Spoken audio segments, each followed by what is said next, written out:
আসসালামু আলাইকুম, সবাই কেমন আছেন? আশা করি সবাই ভালো আছেন। আলহামদুলিল্লাহ আমিও ভালো আছি আপনাদের দোয়ায়। নতুন আরও একটি ভিডিওতে সবাইকে স্বাগতম জানাই। আর এই যে দেখতেছেন মুরগির মাংস নিয়ে টানাটানি করতেছি। এর কারণ হচ্ছে মুরগির মাংসগুলো ভিজতেছে না। আমি কখন 2 বা 3 বার পানি বদলাই দিছি, কিন্তু তারপরেও ভিজতেছে না। কিন্তু যতটুকু মানে পারছি খাবলাই খাবলাই নিয়েছি। আর এই যে এখন কড়াইতে দিয়ে দিলাম পরিমাণ মতো তেল, আর দিয়ে দিব 1 কাপ পরিমাণ মতো পেঁয়াজ কুচি। তেলটা একটু গরম হয়েছে, আর এই পাশের চুলাটাতে যেহেতু একটু জাল কম হয়, তো এটা আস্তে আস্তে মশলাটা কষানো হবে। আর এই মশলাটা কষাইলে মানে আস্তে জাল দিয়ে মুরগির মাংসটা রান্না করলে বেশি মজা লাগে। মুরগির মাংসে কিন্তু বেশি জোরে জোরে জাল দিলে ওটার মধ্যে মানে মশলাটা ওইভাবে ঢোকে না। আমি দেখছি যখনই একটু লো ফ্লেমে রান্না করবেন, দেখবেন যে এটার টেস্ট অন্যরকম হয়ে গেছে। তো এই চুলাটাতে এমনিও একটু জাল কম আসে, তো এটা দিয়ে রাখছি। আর যেহেতু আমার মাথার উপরে আরও অনেকগুলো কাজ মানে আমার বাসায়, তো গ্লাস ট্লাস এগুলো সব আমি বেসিংয়ে রেখে দিছি। মশলাটা এখানে কষাইতে দিয়ে তারপরে মাংসটা দিয়ে তারপর ওগুলো ধুয়ে নিব। আর আজকে আমি বাসায় এতগুলো বিছানার চাদর আমার সবগুলো ময়লা হয়েছে, সবগুলো ভিজিয়ে দিছি। কারণ আজকে আমি আমার বিছানার চাদর চেঞ্জ করতে যাই, দেখি একটাও বিছানার চাদর ধোয়া নেই।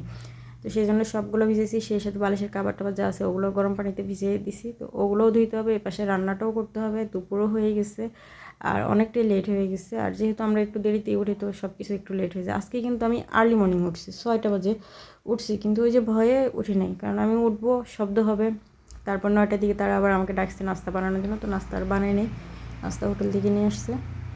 সকাল সকাল না উঠে মানে চিন্তা করি, মানে আজকে সকাল 6টা বাজে উঠে চিন্তা করছিলাম যে একটু বাইরে যেয়ে একটু হেঁটে টেটে আসি, একটু শরীরটা ভালো থাকবে, একটু ডায়েটও হবে, মানে জগিংও হবে।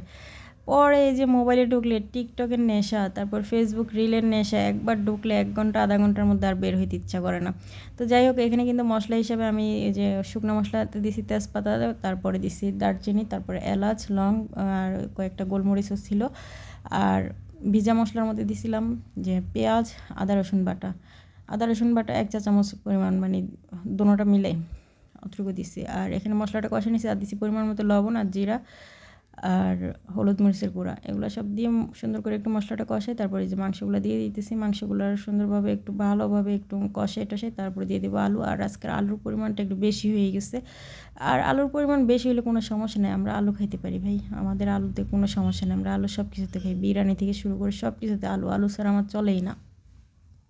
যাই হোক, আমি কিন্তু রান্না কিন্তু কমপ্লিট করতে পারি নাই, কারণ হচ্ছে আমার মোবাইলের স্টোরেজ ফুল হয়ে গেছিলো। ইদানিং আমার মোবাইলের স্টোরেজ 2-3 মিনিট ভিডিও করলে ফুল হয়ে যেতেছে।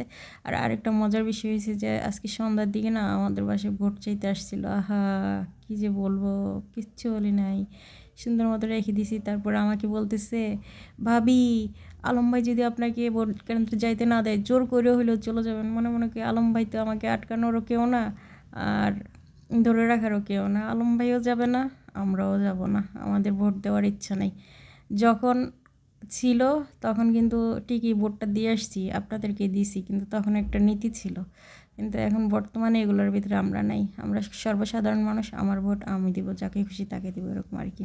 তো যাই হোক, সবাই ভালো থাকবেন, সুস্থ থাকবেন, আবার দেখা হবে নতুন কোনো ভিডিওতে।